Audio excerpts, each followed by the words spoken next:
হাসান মেহেদী তার জীবন দিয়ে আমাদের কাছে অনেক শিক্ষা রেখে গেছেন এবং আমরা প্রত্যাশা করব অন্য সাংবাদিকরা এর থেকে শিক্ষা নেওয়ার চেষ্টা করেন। পেশাগত দায়িত্ব পালনের সময় জীবন দিয়ে সাংবাদিকদের জন্য অনেক শিক্ষা রেখে গেছেন। এ থেকে শিক্ষা নেবেন অন্য সাংবাদিকরা, এমনটাই আশা করেন ঢাকা জার্নালের প্রধান সম্পাদক সৈয়দ ইশতিয়াক রেজা। সম্মুখ সমরের সংবাদ কাভার করতে গিয়ে নিহত হওয়ার ঘটনা এর আগে দেখা যায়নি বাংলাদেশে। অত্যন্ত সাহসিক জীবন দিয়েছেন হাসান মেহেদী।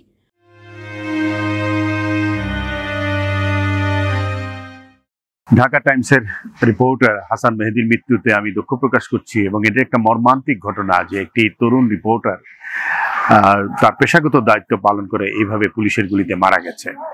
বাংলাদেশের সাংবাদিকতা ইতিহাসে আমার ধারণা এরকম করে সম্মুখ সমরে থেকে কভার করতে গিয়ে মারা যাওয়া আগে আমরা এভাবে দেখিনি।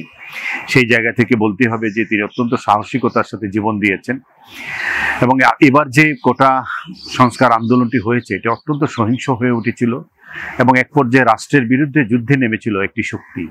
কোটা সংস্কারের বাইরে গিয়ে তারা সরকারি স্থাপনায় হামলা করা, ধ্বংসযজ্ঞ করা, এবং আমরা দেখেছি পুলিশও বেশ মারমুখী ছিল।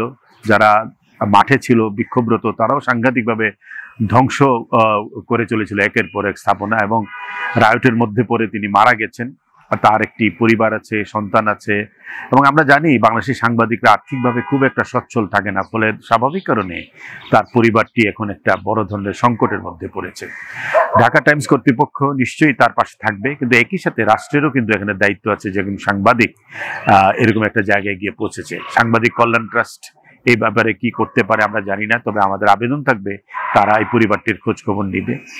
একইভাবে আমাদের আরো বড় শিক্ষা হলো এখানে যে রায়ট, দাঙ্গা এগুলো কভার করতে গেলে যে নিরাপত্তার বিষয়টা খুবই গুরুত্বপূর্ণ এবং আমাদের রিপোর্টারদের, ক্যামেরাম্যানদের, ফটো জার্নালিস্টদের ট্রেনিং ছাড়া যে নামিয়ে দেওয়া হয় এবং তাতে করে যে তাদের ঝুঁকি বেড়ে যায়, তাদেরকে প্রয়োজনীয় jacket, bullet proof jacket, helmet এগুলো দিতে হয় কর্তৃপক্ষের, সেটাও কিন্তু আমরা দেখি অনেক সময় উপেক্ষিত থাকে।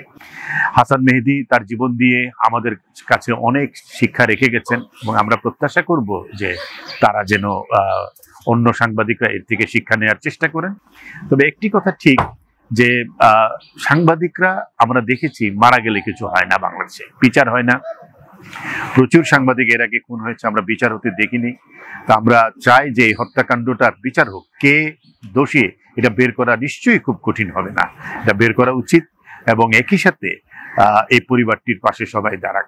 অন্যদিকে এবার আমরা দেখেছি যে সাংবাদিকদের উপরে প্রচন্ড রকমের আক্রমণ হয়েছে, সাংবাদিকদের গাড়ি ভাঙচুর হয়েছে, মোটরসাইকেল জ্বালিয়ে দেওয়া হয়েছে, গাড়ি জ্বালানো হয়েছে, শারীরিকভাবে আক্রমণ করা হয়েছে।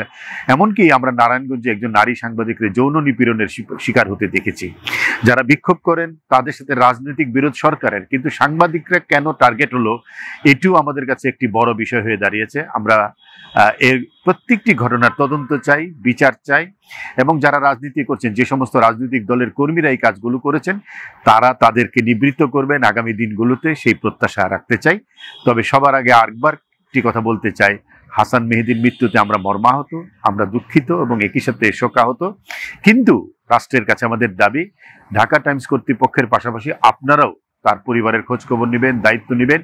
একটি তরুণ প্রাণ তার পেশাগত দায়িত্ব পালন করতে গিয়ে মারা গেছে, আমরা তার বিধিহাতার মাগফিরাত কামনা করি এবং তার পরিবারটি যেন ভালো থাকে সেই দায়িত্ব রাষ্ট্রকে নেওয়া দায়িত্ব আমরা অনুভব করছি।